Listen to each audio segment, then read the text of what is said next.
ข่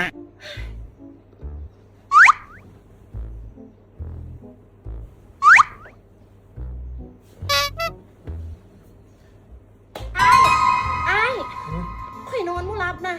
ปวดต้นปวดโตนอนมุสบายเลยนะนอนบ่ได้ก็ไม่ต้องนอน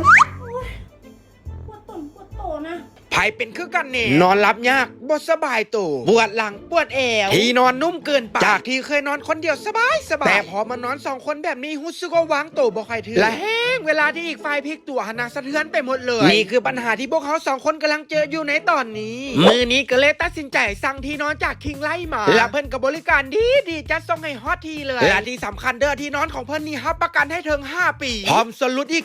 70% ที่นอนตัวนี้โครงสร้างเฮ็ดมาจากไมโครโฟมที่มีความแข็งแรงสามารถทำน้ำหนักได้หลายตอบโจทย์คนที่มีอาการเจ็บหลังหรือออฟฟิศซินโดรม